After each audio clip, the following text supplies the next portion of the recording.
رمضان سے بہترین فائدہ ہم اٹھا سکیں اس کے لیے چھٹی چیز ہے ذکر اور دعا کا اہتمام۔ ذکر اور دعا کا اہتمام پوری زندگی میں ہر وقت ضروری ہے۔ ذکر کیا ہے؟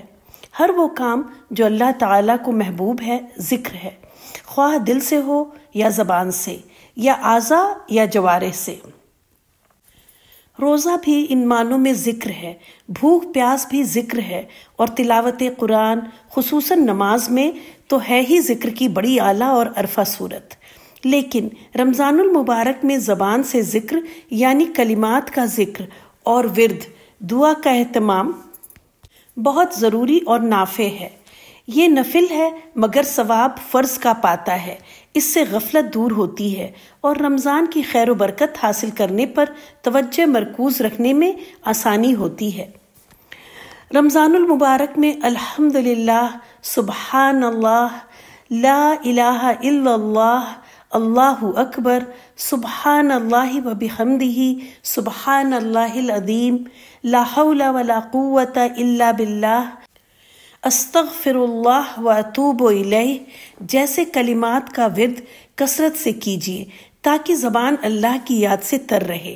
اس کے لیے بہترین طریقہ یہ ہے کہ آپ ان چھوٹے چھوٹے کلمات کو جو پڑھنے میں اور لکھنے میں تو چھوٹے ہیں لیکن میزان میں بہت وزنی ہیں، ان کو لکھ کر آپ ان جگہوں پہ لگا لیجئے جہاں پہ اکثر آپ کا وقت گزرتا ہے، جس سے جب آپ کی نظر پڑے گی تو آپ کو یاد آ جائے گا اور آپ کا دل اور زبان ذکر الہی میں مشغول ہو جائے گا انشاءاللہ۔ ذکر کی ایک صورت دعا ہے۔ دعا کی بنیاد یہ ایمان ہے کہ سب کچھ اللہ تعالیٰ سے ہی مل سکتا ہے اور سارے اختیارات اور خزانوں کا مالک صرف وہی ہے۔ دعا اپنے سراپا محتاج اور فقیر ہونے کا اقرار ہے۔ ہم اپنے کو صرف اللہ کا محتاج اور فقیر سمجھیں، یہی عبودیت کی روح ہے، کیونکہ رمضان المبارک کا ہر لمحہ عظیم خیر و برکت کا حامل ہے، اس لیے بار بار اپنے آقا کے آگے ہاتھ پھیلانا چاہیے۔ رمضان میں عام اوقات کے علاوہ قبولیت کے خاص اوقات بھی ہیں، ان میں افطار کا وقت بھی ہے، اس وقت اللہ تعالیٰ کی رحمت متوجہ ہوتی ہے۔ اسی ضمن میں کوشش کریں کہ پہلے عشرے میں رحمت کی طلب کثرت سے کریں، دوسرے عشرے میں مغفرت کی اور تیسرے عشرے میں نار جہنم سے رہائی کی۔ نبی کریم صلی اللہ علیہ وسلم نے ان عشروں کی یہ برکات بیان فرمائی ہیں۔ عن سلمان فارسی رضی اللہ عنہ بحیقی۔ چند مخصوص اذکار یاد کر کے اپنا نصاب ذکر بنا لیں اور اس کی پابندی کریں۔ مختلف اوقات اور حالات کی دعاؤں اور جامع مسنون دعاؤں میں سے بھی ہر رمضان میں چند دعائیں یاد کر لیا کریں۔ 7ویں چیز شب قدر کا اہتمام ہے۔ یہ وہ مبارک رات ہے جس میں قرآن مجید نازل ہوا۔ یہ رات اپنی قدر و قیمت کے لحاظ سے، اس کام کے لحاظ سے جو اس رات میں انجام پایا، ان خزانوں کے لحاظ سے جو اس رات میں تقسیم کیے جاتے ہیں اور حاصل کیے جا سکتے ہیں، ہزاروں مہینوں اور ہزاروں سالوں سے بہتر ہے۔ جو اس رات قیام کرے اس کو سارے گناہوں کی مغفرت کی بشارت دی گئی ہے۔ ہر رات کی طرح اس رات میں بھی وہ گھڑی ہے جس میں دعائیں قبول کر لی جاتی ہیں اور دین و دنیا کی جو بھلائی مانگی جائے وہ عطا کی جاتی ہے۔ عن جابر رضی اللہ عنہ، مسلم۔ اگر آپ اس رات کے خیر سے محروم رہیں تو اس سے بڑی بدقسمتی اور کوئی نہیں ہو سکتی۔ عن انس بن مالک رضی اللہ عنہ، ابن ماجہ۔ یہ رات کون سی رات ہے یہ ہم کو یقینی طور پر نہیں بتایا گیا۔ احادیث سے معلوم ہوتا ہے کہ یہ آخری عشرے کی کوئی طاق رات ہے، یعنی 21ویں، 23ویں، 25ویں، 27ویں یا 29ویں۔ بعض احادیث میں کہا گیا ہے کہ یہ آخری عشرے کی کوئی ایک رات یا رمضان المبارک کی کوئی بھی رات ہے۔ عام طور پر یہ سمجھا جاتا ہے کہ یہ 27ویں رات ہے، اور اگر اس رات قیام اور عبادت کا اہتمام کر لیا جائے تو کافی ہے۔ یہ ضرور ہے کہ بعض صحابہ اور صلحاء کی روایات سے 27ویں رات کی تائید ہوتی ہے، لیکن میرے خیال میں اس رات کا واضح تعین نہ کیے جانے میں ایک گہری حکمت پوشیدہ ہے۔ اگر یہ سمجھ لیا جائے کہ ہمیں یہ رات معلوم ہے اور یہ 27ویں رات ہے تو یہ حکمت ضائع ہو جاتی ہے۔ اس کو پوشیدہ رکھنے کا راز یہ ہے کہ آپ اس کی جستجو اور تلاش میں سرگرداں رہیں، محنت کریں، اپنی آتش شوق کو جلتا رکھیں، آخری عشرے کی ہر طاق رات میں اسے تلاش کریں۔ اس سے زیادہ ہمت ہو تو اس عشرے کی ہر رات میں، اور اس سے بھی زیادہ ہمت ہو تو رمضان کی ہر رات میں۔ جو چیز اللہ تعالیٰ کو سب سے زیادہ محبوب اور پیاری ہے وہ یہ ہے کہ بندہ اس کو خوش کرنے کے لیے اس کی رحمت اور انعامات کی طلب اور شوق میں ہر وقت ہمیں جستجو بنا رہے، مسلسل کوشش میں لگا رہے۔ کام سے زیادہ ارادہ اور مسلسل کوشش ہے جو اللہ تعالیٰ کو مطلوب ہے۔ اگر معلوم ہو کہ یہ رات کون سی ہے تو سعی و جہد اور کوشش کی جو کیفیت مطلوب ہے وہ ہاتھ نہ آئے گی۔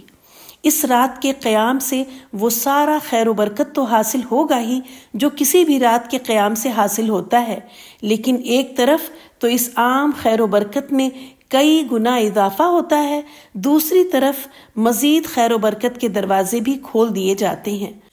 پورا رمضان المبارک امت پر اللہ تعالیٰ کی اس خصوصی رحمت کا مظہر ہے کہ اس نے ہمارے لیے کم وقت اور مختصر عمل میں وہ ثواب اور اجر رکھا ہے جو دوسری امتوں کو طویل مدت اور بہت عمل سے حاصل ہوتا تھا۔ ارشاد نبوی صلی اللہ علیہ وسلم کے مطابق اس کی مثال ایسی ہے کہ امت مسلمہ کو عصر سے مغرب تک محنت کر کے اس سے کہیں زیادہ مزدوری ملتی ہے جتنی یہودیوں کو فجر سے ظہر تک اور عیسائیوں کو ظہر سے مغرب تک کام کر کے ملی۔ ابن عمر رضی اللہ عنہ، بخاری۔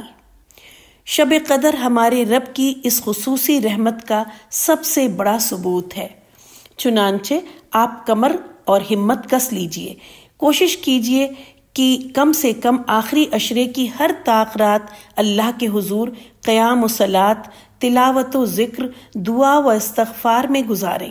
پوری رات ممکن نہ ہو تو نصف شب کے بعد سحری تک 2-3 گھنٹے گزاریں، ہاتھ باندھ کر کھڑے ہوں، سجدے میں پیشانی زمین پر ٹیک دیں، روئیں اور گڑ گڑائیں، اپنے گناہوں سے استغفار اور توبہ کریں۔ قبولیت دعا کی خصوصی گھڑی تو ہر شب آتی ہے، لیکن شب قدر میں اس گھڑی کا رنگ ہی کچھ اور ہوتا ہے، اس کی شان اور تاثیر ہی جدا ہوتی ہے، وہ گھڑی نامعلوم کون سی ہو۔ اسی لیے نبی کریم صلی اللہ علیہ وسلم نے حضرت عائشہ رضی اللہ عنہا کو ایک مختصر مگر بہت جامع دعا سکھائی تھی جو اس رات میں آپ بھی کثرت سے مانگیں۔ اللہم انک عفو تحب العفو فاعف عنی۔ اے اللہ، تو بہت معاف کرنے والا ہے، معاف کرنے کو محبوب رکھتا ہے، پس مجھے معاف کر دے۔ اگر ہمت و حوصلہ ہو تو پھر آپ آخری عشرے میں اعتکاف بھی ضرور کریں۔ 10 دن کا ممکن نہ ہو، کم مدت کا صحیح۔ اعتکاف قلب و روح، مزاج و انداز اور فکر و عمل کو للہیت کے رنگ میں رنگنے اور ربانیت کے سانچے میں ڈھالنے کے لیے اکثیر کا حکم رکھتا ہے۔ اس طرح شب قدر کی جستجو کا کام بھی آسان ہو جاتا ہے۔ اعتکاف ہر شخص کے لیے تو ممکن نہیں، لیکن اس کی اہمیت سے ظاہر ہے کہ اس کو فرض کفایہ قرار دیا گیا ہے۔ نبی کریم صلی اللہ علیہ وسلم نے ہمیشہ اعتکاف کیا ہے اور اس کی بڑی تاکید فرمائی ہے۔ حضرت عائشہ رضی اللہ عنہا بتاتی ہیں کہ جب رمضان کا آخری عشرہ آتا تو رسول اللہ صلی اللہ علیہ وسلم اپنی کمر کس لیتے، راتوں کو جاگتے، اپنے گھر والوں کو جگاتے اور اتنی محنت کرتے جتنی کسی اور عشرے میں نہ کرتے۔ بخاری، مسلم۔ اعتکاف کی اصل روح یہ ہے کہ آپ کچھ مدت کے لیے دنیا کے ہر کام، مشغلے اور دلچسپی سے کٹ کے اپنے آپ کو صرف اللہ کے لیے وقف کریں، اہل و عیال اور گھر بار چھوڑ کر اس کے گھر میں گوشہ گیر ہو جائیں اور سارا وقت اس کی یاد میں بسر کریں۔ اعتکاف کا حاصل یہ ہے کہ پوری زندگی ایسے سانچے میں ڈھل جائے کہ اللہ کو اور اس کی بندگی کو ہر چیز پر فوقیت اور ترجیح حاصل ہو جائے۔ یہ تو ممکن نہیں کہ آپ میں سے ہر شخص 10 دن کا اعتکاف کرے، لیکن ایک کام آپ سب آسانی سے کر سکتے ہیں جس سے آپ اپنی استطاعت کی حد تک اعتکاف کر کے زیادہ سے زیادہ ثواب حاصل کر لیں۔ وہ یہ ہے کہ آپ جب بھی مسجد جائیں تو اعتکاف کی نیت کر لیں کہ جو وقت بھی میں یہاں گزاروں گا وہ میں نے اللہ کے لیے فارغ کر دیا ہے۔ 8ویں چیز اللہ کی راہ میں فیاضی سے خرچ کرنا ہے۔ نماز کے بعد سب سے بڑی عبادت اللہ کی راہ میں خرچ کرنا ہے۔ جو کچھ اللہ تعالیٰ نے بخشا ہے وہ سب خرچ کرنا، وقت بھی اور جسم و جان کی قوتیں بھی، لیکن سب سے بڑھ کر مال خرچ کرنا، اس لیے کہ مال دنیا میں سب سے بڑھ کر محبوب اور مرغوب ہوتا ہے، اور دنیا کی محبت ہی ساری کمزوریوں کا سرچشمہ ہے۔ نبی کریم صلی اللہ علیہ وسلم سارے انسانوں سے زیادہ فیاض اور سخی تھے، لیکن جب رمضان المبارک آتا اور حضور صلی اللہ علیہ وسلم کی ملاقات جبرائیل علیہ السلام سے ہوتی تو پھر آپ صلی اللہ علیہ وسلم کی سخاوت کی کوئی انتہا نہ رہتی۔ آپ صلی اللہ علیہ وسلم اپنی فیاضی میں بارش لانے والی ہوا کی مانند ہو جایا کرتے تھے۔ عن ابن عباس رضی اللہ عنہ، بخاری مسلم۔ اللہ تعالیٰ نے ایک ایک دانے اور ایک ایک پیسے پر جو اللہ کی راہ میں خرچ کیا جائے کم سے کم 700 گنا اجر کا وعدہ فرمایا ہے، اور یہ بھی فرمایا ہے جس کو وہ چاہیں گے اس سے بہت زیادہ بھی عطا کریں گے۔ یہ وعدہ اس کے کلام میں ہے، یعنی قرآن میں ہے، جس کی صداقت میں ذرہ برابر شبہ نہیں کیا جا سکتا۔ سرمایہ کاری یعنی بزنس کے لیے اتنے بے پناہ منافع کا وعدہ کرنے والا کاروبار اور کہاں پایا جا سکتا ہے، اور اس سرمایہ کاری کے لیے رمضان سے بہتر وقت اور کون سا ہو سکتا ہے جب فرض ویسے ہی 70 گنا بڑھ جاتا ہے اور نفل فرض کے برابر ثواب حاصل کرتا ہے۔ انفاق فی سبیل اللہ متقین کی لازمی صفت ہے، تقوی کی بنیاد شرط ہے، تقوی پیدا کرنے کے لیے ناگزیر ہے۔ رمضان میں انفاق روزے کے ساتھ مل کر حصول تقوی کے لیے آپ کی کوشش کو کئی گنا زیادہ کارگر اور بارآور بنا دے گا۔ پس آپ رمضان میں اپنی مٹھی کھول دیں، اللہ کے دین کی اقامت و تبلیغ کے لیے، اقربا کے لیے، یتیموں اور مسکینوں کے لیے جتنا مال بھی اللہ کی راہ میں نکال سکیں نکالیں۔ بھوک اور پیاس برداشت کرتے ہیں تو کچھ تنگی اور سختی جیب کے معاملے میں بھی برداشت کیجیے، لیکن جو کچھ دیجیے صرف اور صرف اللہ کے لیے دیجیے، کسی سے بدلے اور شکریہ کی خواہش آپ کے دل میں نہ ہو۔ سورہ دہر کی آیت نمبر 9 میں اللہ سبحانہ و تعالیٰ فرماتے ہیں، ہم تم سے نہ بدلہ چاہتے ہیں نہ شکریہ۔ اس سے کیا فائدہ کہ آپ مال نکالیں، سرمایہ کاری کریں اور اپنے ہی ہاتھوں سرمایہ اور نفع دونوں ضائع کر دیں۔ زکوٰۃ بھی پورا حساب کر کے اسی ماہ میں نکالیے، اس طرح باقاعدگی بھی آ جائے گی اور ثواب بھی آپ کو 70 گنا ملے گا۔ 9ویں چیز انسان کی مدد اور خدمت ہے۔ رمضان کے مہینے کو نبی کریم صلی اللہ علیہ وسلم نے شہر المواسات فرمایا ہے۔ یہ اپنے جیسے انسانوں، اپنے بھائیوں اور بہنوں کے ساتھ ہمدردی اور غمخواری کا مہینہ ہے۔ خاص طور پر یہ معاش اور رزق کے دائرے میں ایک دوسرے کی تنگیوں اور محرومیوں، پریشانیوں اور دکھوں میں شرکت اور مدد و خدمت کا مہینہ ہے۔ آپ کی اپنی بھوک پیاس جہاں آپ میں تقوی، ضبط نفس، امر الہی کی اطاعت اور صبر کی صفات پیدا کرنے کا ذریعہ بن سکتی ہے، وہیں یہ آپ کو دوسرے انسانوں پر بھوک پیاس اور دکھ درد میں جو کچھ بیتتی ہے اس کا کچھ ذائقہ بھی چکھاتی ہے۔ ذاتی تجربے اور احساس سے آپ کے اندر ہمدردی اور مدد کا بڑا مضبوط اور جاندار جذبہ پیدا ہو سکتا ہے۔ نیکی اور بھلائی اور تقوی کا یہ دائرہ بہت وسیع ہے، اس کی شاخیں بے شمار ہیں۔ کھانا کھلانا، مریضوں کا علاج اور عیادت، یتیموں اور بیواؤں کی خبرگیری، محتاجوں اور فقیروں کی حاجت روائی، صلہ رحمی وغیرہ، یہ سب اسی وسیع دائرے کے چند گوشے ہیں۔ اس خدمت کے مستحق سب ہیں، آپ کے اہل و عیال اور اقربا بھی، آپ کے دینی بھائی اور دوست بھی، آپ کے پڑوسی بھی، اور عام مسلمان اور انسان بھی۔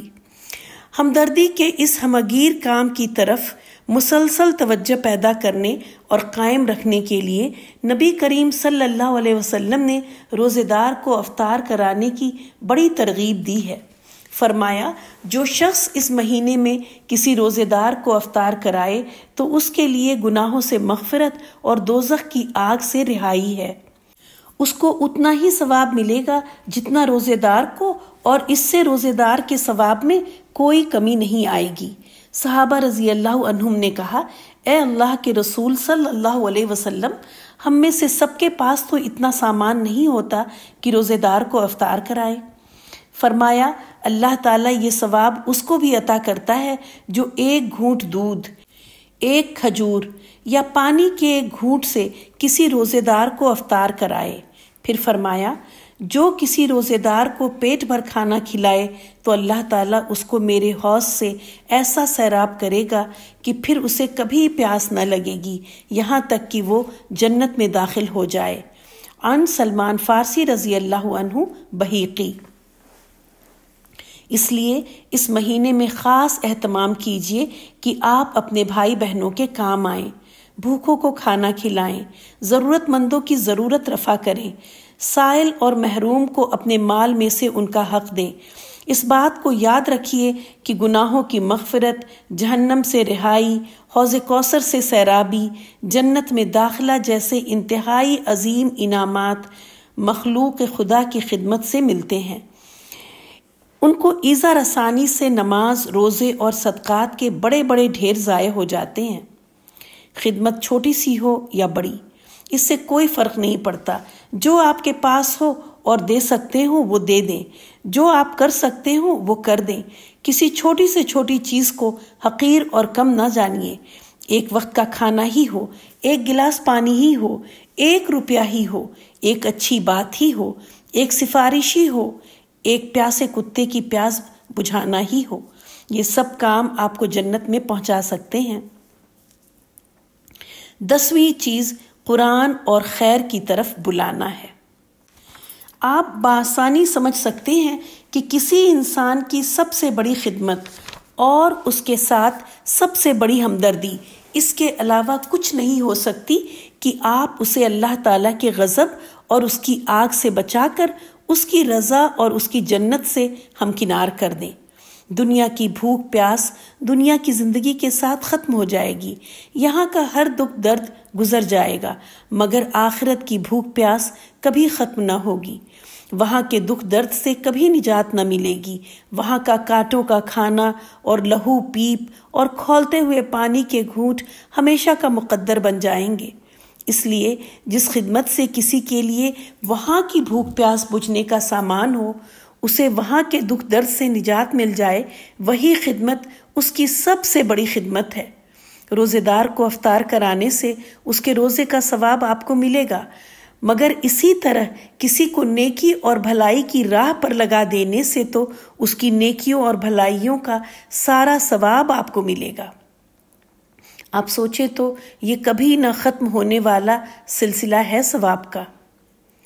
قرآن کی وجہ سے ہی رمضان کو عزت اور شرف حاصل ہوا ہے، پھر نزول کے مہینے سے زیادہ موزوں وقت اس کام کے لیے کیا ہو سکتا ہے کہ آپ لوگوں تک قرآن مجید کا پیغام پہنچائیں، ان کو قرآن کی تعلیمات سے آگاہ کریں، ان کو قرآن کے مشن کی طرف بلائیں، ان کو قرآن کی امانت کا حق ادا کرنے کے لیے کھڑا کریں۔ رمضان المبارک میں آپ کے اپنے معمولات ہوتے ہیں، آپ کی توجہ اپنے تزکیے، تلاوت قرآن، نفل نماز اور اپنے لیے زیادہ سے زیادہ نیکیاں سمیٹ لینے کی طرف ہوتی ہے، لیکن ایسا نہ ہو کہ اس توجہ کی وجہ سے یہ سب سے بڑی نیکیاں سمیٹ لینے کا کبھی ختم نہ ہونے والا راستہ آپ کی نگاہوں سے اوجھل ہو جائے۔ دعوت اللہ اور دعوت القرآن کا کام صرف سب سے بڑی نیکی اور نیکیوں کے لیے سب سے زیادہ منافع بخش سرمایہ کاری ہی نہیں، خود آپ کے تزکیے اور تربیت کا سب سے مؤثر ذریعہ بھی ہے۔ رمضان المبارک میں عام مسلمانوں کے قلوب اللہ کی طرف اور نیکی اور بھلائی کی طرف جھکے ہوتے ہیں، اس لیے اس بات کا زیادہ امکان ہوتا ہے کہ وہ آپ کی بات توجہ سے سنیں، یہ بات ان کے دلوں میں اتر جائے، وہ اس کو قبول کر لیں اور اپنی زندگیاں اس مقصد کے لیے لگانے اور اس کے لیے کچھ کرنے پر آمادہ ہو جائیں جس کے لیے اللہ تعالیٰ نے اپنے رسول بھیجے اور قرآن پاک نازل فرمایا۔ اس کام کے دو طریقے ہو سکتے ہیں، ایک یہ کہ آپ رمضان میں نیک کاموں کا جو معمول بنائیں، اس میں اللہ کی طرف بلانے، نیک بات کرنے، اللہ کے دین کے لیے سرگرم کرنے کا کام بھی شامل کر لیجئے۔ افطار پر بلائیں تو چند لمحات اس پر گفتگو کا موقع نکالیں، ساتھ کام کرنے والوں کے ساتھ بات چیت اور ملاقات ہو تو یہ بات ان کے سامنے رکھیں، بات رمضان کے حوالے سے کریں اور اس بات کو مقصد قرآن کی ادائیگی کے لیے کچھ کرنے تک پہنچائیں۔ اپنے رشتہ داروں اور ملاقاتیوں میں چند افراد کے نام اپنے پاس نوٹ کر لیں اور یہ طے کر لیں کہ اس ماہ کے ساتھ مسلسل اور خصوصی روابط کے ذریعے انہیں قرآن کا بتایا ہوا کام کرنے کے لیے آگے بڑھانا ہے۔ یہ 10 چیزیں آپ کے سامنے الگ الگ بیان کی گئی ہیں، لیکن آپ غور کریں تو یہ سب ایک ہی مقصد کے رشتے سے بندھی ہوئی ہیں اور باہم ایک دوسرے کے ساتھ مربوط ہیں۔ وہ رشتہ یہ ہے کہ ہم رمضان سے وہ تقوی اور قوت اور استعداد حاصل کریں جس سے ہم قرآن کی امانت کا حق ادا کرنے کے اہل بن جائیں۔ یہ مقصد اس لیے سب سے اہم مقصد ہے کہ ہماری انفرادی اور اجتماعی زندگی کی فلاح صرف قرآن سے وابستہ ہے اور دنیا میں ہمیں عزت اور سربلندی بھی صرف قرآن کے ذریعے ہی نصیب ہو سکتی ہے۔ آخرت میں بھی ہماری نجات اور فلاح کا دار و مدار اسی بات پر ہے کہ ہم قرآن مجید سے کیا سلوک کرتے ہیں، اس کی بتائی ہوئی راہ پر کہاں تک چلتے ہیں اور اس کے لانے والے کا کتنا اتباع کرتے ہیں۔ رمضان المبارک ہر سال آتا ہے، ایک کے بعد دوسرا رمضان آتا ہے اور صدیوں سے آ رہا ہے، ایک کے بعد دوسرا قرآن ختم ہوتا ہے اور انگنت تعداد میں ہوتا ہے۔ ہر رمضان میں تلاوت قرآن ہوتی ہے، روزے رکھے جاتے ہیں، نمازیں پڑھی جاتی ہیں، ذکر اور دعا میں راتیں بسر ہوتی ہیں، لیکن ہم وہیں کے وہیں رہتے ہیں جہاں رمضان شروع ہونے سے پہلے تھے۔ تقوی سے اتنے ہی محروم رہتے ہیں جتنے رمضان کے بغیر تھے۔ نہ ہماری شخصی حالت میں تبدیلی ہوتی ہے اور نہ ہمارے انفرادی اخلاق کی اصلاح ہوتی ہے، نہ ہماری قومی و ملی حالت میں تغیر واقع ہوتا ہے، نہ ہمارے اوپر سے ذلت اور مسکنت اور غلامی اور پستی کے بادل چھٹتے ہیں۔ ایسا کیوں ہے؟ اول تو اس لیے کہ سوچ سمجھ کر، اہتمام اور کوشش کے بغیر ہم رمضان سے وہ خیر کثیر حاصل کر ہی نہیں سکتے جس کے خزانے لٹاتے ہوئے وہ ہر سال ہمارے اوپر سایہ فگن ہوتا ہے۔ اس شعوری کوشش اور اہتمام سے ہم محروم ہیں یا اس کی طرف سے لاپرواہ ہیں۔ اس سے زیادہ یہ کہ ہماری حالت اس حالت سے زیادہ قریب ہے جس کے بارے میں نبی کریم صلی اللہ علیہ وسلم نے یوں متنبہ فرمایا کہ جو جھوٹ بولنا اور اس پر عمل کرنا نہ چھوڑے تو اللہ تعالیٰ کو اس بات کی کوئی ضرورت نہیں کہ وہ اپنا کھانا پینا چھوڑ دے۔ عن ابو ہریرہ رضی اللہ عنہ، بخاری۔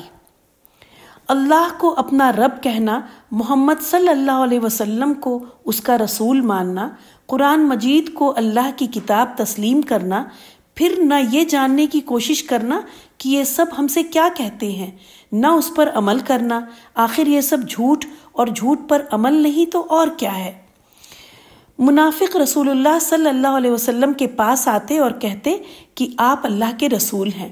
اللہ تعالیٰ نے فرمایا کہ یہ بات تو سچی کرتے ہیں لیکن ہیں جھوٹے۔ گویا زبان سے سچی بات کہنے کے باوجود انسان جھوٹا ہو سکتا ہے اگر وہ اس سچی بات کے تقاضے نہ مانے اور ان کے مطابق عمل نہ کرے۔ دوسرے اس لیے کہ ہماری عبادات کا، ہماری نمازوں کا، ہمارے روزوں کا، ہمارے اعمال کا اور ہماری سرگرمیوں کا رشتہ اس مقصد سے کٹ چکا ہے جو قرآن لے کر آیا تھا اور جس کے لیے رمضان کے روزے فرض کیے گئے تھے۔ سب کچھ اس لیے تھا کہ ہم قرآن کو اللہ کے بندوں تک پہنچائیں، اس کے سانچے میں اپنے آپ کو ڈھالیں اور اپنے معاشرے کو بھی ڈھالیں، قرآن کو قائم کریں اور اس کی راہ میں صبر و استقامت سے جد و جہد کریں اور قربانیاں دیں۔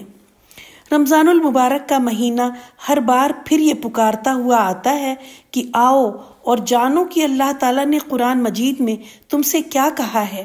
آؤ اور ہر اس چیز کو ترک کر دو، خواہ وہ تمہیں کتنی ہی مرغوب و محبوب ہو جس سے اللہ تعالیٰ نے تمہیں روکا ہے، ورنہ ہو سکتا ہے اور اس سے بڑی بدقسمتی تمہاری اور کیا ہو سکتی ہے کہ رمضان تمہارے پاس آئے، تم روزے بھی رکھو، بھوک پیاس بھی برداشت کرو، راتوں کی نیند قربان کر کے تراویح بھی پڑھو، اور اس کے بعد بھی سوائے بھوک پیاس اور رت جگے کے اور کچھ تمہارے ہاتھ نہ آئے، بلکہ کہیں ایسا نہ ہو کہ تمہارے اوپر وہ مثال صادق آ جائے جو اللہ تعالیٰ نے حاملین تورات کے بارے میں بیان فرمائی ہے۔